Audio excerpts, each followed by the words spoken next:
बातमीपत्राच्या सुरुवातीला बातमी आंतरराष्ट्रीय स्तरावरून अमेरिकेच्या राष्ट्राध्यक्षांनी देशाला संबोधन केलंय। गेल्या महिनाभरापासून युद्ध सुरू आहे असं डोनाल्ड ट्रम्प म्हणाले। अमेरिका कोणताही निर्णय घेण्यास सक्षम आहे। आखाती युद्धात अमेरिकेचा अभूतपूर्व विजय झाला। इराणमध्ये सत्ता परिवर्तन झालंय। इराणची क्षेपणास्त्र आणि ड्रोनची क्षमता संपली आहे। इराणला त्यांच्या चुकीच्या कामाची शिक्षा मिळाली आहे। इराणच्या अत्याचारी सत्तेने शेकडो अमेरिकन्स आणि इस्रायलींची हत्या केली।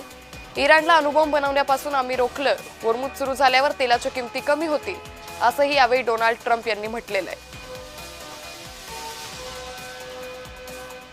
त्यामुळे अमेरिकेच्या राष्ट्राध्यक्ष डोनाल्ड ट्रम्प यांनी देशाला संबोधन केलं।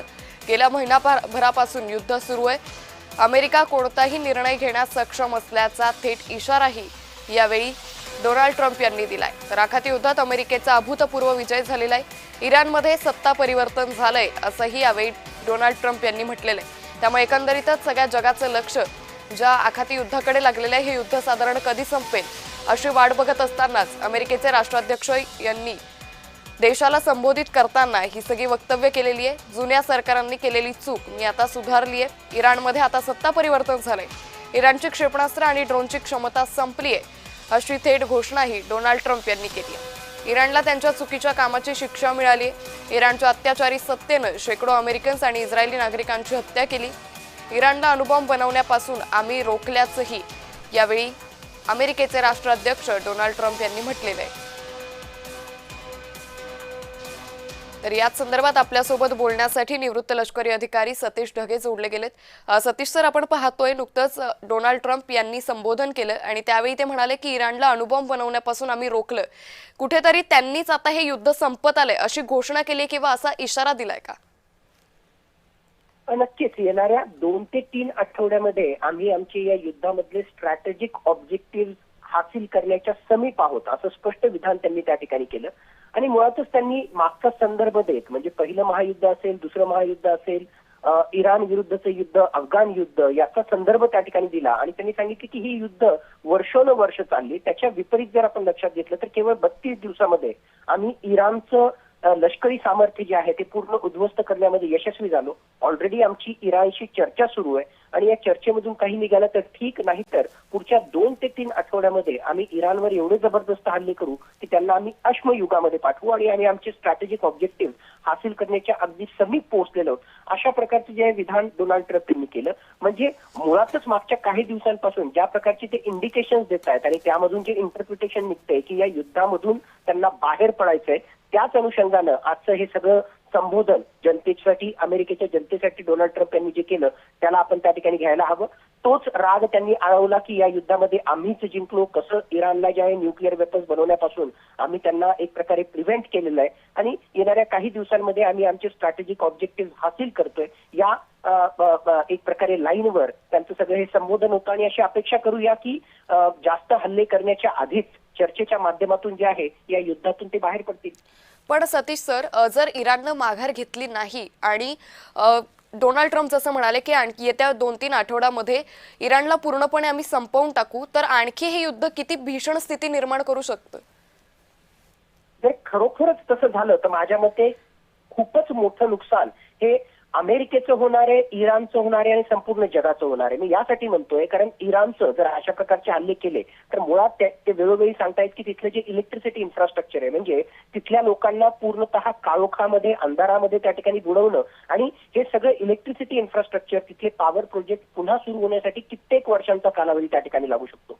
दुसरी महत्वाची बाब म्हणजे तिथल्या ऑइल वेल, तेल साठ्यांवर जर हल्ला केला तर नक्कीच इराणची अर्थव्यवस्था ही पूर्णतः उद्ध्वस्त होईल, पण त्याचा विपरीत परिणाम जगाच्या अर्थव्यवस्थेवर सुद्धा होईल। कारण इराणमधून साधारणतः आज घडीला सुद्धा 1.8 मिलियन बॅरल्स प्रति दिवस तिथून त्या ठिकाणी येतात। म्हणजे जगाच्या अर्थव्यवस्थेवर सुद्धा तेलाच्या किमती प्रचंड प्रमाणामध्ये वाढण्यामध्ये त्याचा विपरीत परिणाम होईल आणि इराणवर तर जे आहे या सगळ्या अनुषंगाने जबरदस्त विपरीत परिणाम होईल। इराण सुद्धा याला रिस्पॉन्ड करण्याचा प्रयत्न करेल, ज्यामध्ये अरब राष्ट्रांचं नुकसान होईल, अमेरिकेचं त्या ठिकाणी त्याच्यात नुकसान होईल। आणि अमेरिका जर खरोखरच हे सगळं करायचं असेल तर त्याला एअर स्ट्राईकच्या सोबतीलाच ग्राउंड इन्व्हेजन आपण ज्याला म्हणतो म्हणजे इराणमध्ये घुसावं लागेल आणि अशा प्रकारचं स्पेशल मिलिटरी ऑपरेशन राबवणं यामध्ये जे आहे खूप मोठी रिस्क आहे। यामध्ये अमेरिकेच्या खूप सैनिकांचा जीव जाऊ शकतो आणि अमेरिकेचं यामध्ये प्रचंड नुकसान आहे. आणि मग जर असं झालं, इराणवर परकीय आक्रमण होतंय असं दिसलं, तर चायनाचा सुद्धा अप्रत्यक्षपणे यामध्ये हस्तक्षेप त्या ठिकाणी वाढू शकतो आणि नक्कीच या युद्धाची दिशा पूर्णतः बदलेल. एक मात्र नक्की की युद्ध प्रचंड प्रमाणामध्ये चिघळेल आणि ऑलरेडी जगाच्या अर्थव्यवस्थेवर जे विपरीत परिणाम होत आहेत ते खूप मोठ्या प्रमाणामध्ये येणाऱ्या काळामध्ये दिसू शकतील. म्हणून सतीश सर, अशा मात्र प्रकारचा एक हल्ला न महत्वाचा करणं- मुद्दा या निमित्तानं हा उपस्थित होतो की गेल्या काही दिवसांपासून सातत्यानं इराण आणि अमेरिका यांच्यात चर्चा सुरू आहे. मात्र इतर जे देश आहे ज्यांच्यावरती या युद्धाचा परिणाम होतोय त्यांची भूमिका ही चर्चा होण्यासाठी, ही चर्चा घडवून आणण्यासाठी किती महत्वाची भूमिका आहे? माझ्या मते यामध्ये सगळ्यात महत्वाची कोणाची भूमिका असेल तर ती अरब राष्ट्रांची, कारण यामध्ये खूप मोठा फटका अरब राष्ट्रांच्या अर्थव्यवस्थेला त्या ठिकाणी बसतोय.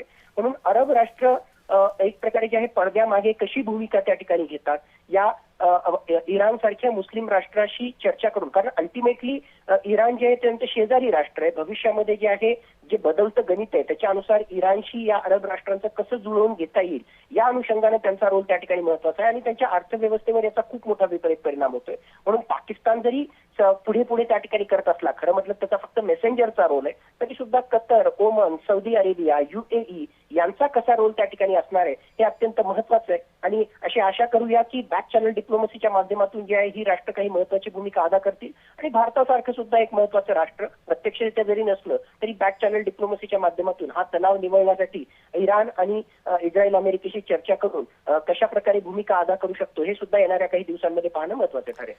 मात्र आता जी स्थिती आपण पाहतोय की या सगळ्या आखाती युद्धाचा भारतावर मोठा परिणाम झालाय. म्हणजे गॅस तुटवडा जाणवत असेल, त्याचबरोबर पेट्रोल डिझेलचा तुटवडा जाणवतोय. जर हे युद्ध आणखी पुढे गेलं, यानं आणखी भीषण स्थिती गाठली, तर भारतावर याचा कितपत परिणाम होऊ शकतो आणि भारताची याबाबत काही तयारी आहे का? नक्कीच प्रचंड प्रमाणामध्ये भारताच्या अर्थव्यवस्थेला त्याचा फटका बसणार. तुमच्या आमच्या आयुष्यावर सुद्धा याचा विपरीत परिणाम होणार. बृहद अर्थव्यवस्था, थोडक्यात मॅक्रो इकॉनॉमी आपण ज्याला म्हणतो, त्या अनुषंगाने जर पाहिलं तर ट्विन डेफिसिट म्हणजेच एक प्रकारे इम्पोर्टशी संबंधित आपल्याला प्रचंड प्रमाणामध्ये आपल्या परकीय गंगाजळीचा खर्च करावा लागल्यामुळे करंट अकाउंट डेफिसिट वाढणार. दुसऱ्या बाजूला या ऑइल कंपनीज ज्या आहेत त्यांचा तोटा वाढत असल्यामुळे भारत सरकारला त्यांना प्रचंड प्रमाणामध्ये सबसिडीज द्यावी लागणार. म्हणजे त्यातून फिस्कल डेफिसिट, वित्तीय तूट वाढणार. म्हणजे अर्थव्यवस्थेच्या बृहद अर्थव्यवस्थेला हा तर फटका आहेच आहे. पेट्रोलियम किमतीच्या पदार्थांच्या किमती वाढल्यामुळे ट्रान्सपोर्टेशन कॉस्ट वाढणं आणि त्याचा कॅस्केडिंग इफेक्ट म्हणजे सगळ्याच वस्तूंच्या किमती वाढणं हे होणार आहे. पण याच्याही पलीकडे जाऊन फर्टिलायझरच्या किमती त्या ठिकाणी त्याच्यात असतील, हेलियम गॅसच्या किमती याच्यात असतील, पॅकेजिंग मटेरियलच्या किमती असतील, फार्मास्युटिकल शी संबंधित प्रॉडक्टच्या किमती असतील, या सुद्धा मोठ्या प्रमाणामध्ये येणाऱ्या काळामध्ये वाढू शकतात आणि याचा एकत्रित परिणाम हा तुमच्या आमच्या जनसामान्यांच्या आयुष्यावर त्या ठिकाणी होऊ शकतो. इव्हन आज जरी युद्ध संपलं तरी येणाऱ्या 2 ते 3 महिन्यांमध्ये हा सगळा फटका आपल्याला बसणारच आहे. पण हे युद्ध जर चिघळलं तर फार मोठ्या प्रमाणामध्ये जे आहे याचा परिणाम अर्थव्यवस्थेवर आणि महागाईवर त्या ठिकाणी होणार आहे आणि जगाची अर्थव्यवस्था सुद्धा एक प्रकारे मंदीच्या दिशेने त्या ठिकाणी जाऊ शकते. हा सुद्धा धोका आज घडीला टाळता येत नाही. म्हणून हे युद्ध जितक्या लवकर संपेल तेवढं सगळ्यांच्याच फायद्याचं आहे. निश्चित. सतीश सर, आगामी काळात कळेलच की हे युद्ध आता कुठल्या वळणावर जातंय. तुर्तास खूप धन्यवाद आपण जय महाराष्ट्रशी साधलेल्या या संवादासाठी. त्यामुळे डोनाल्ड ट्रम्प यांनी नुकतंच देशाला संबोधित केलं आणि त्यावेळी अमेरिका कोणताही निर्णय घेण्यास सक्षम असल्याचा थेट इशारा डोनाल्ड ट्रम्प यांनी दिलाय.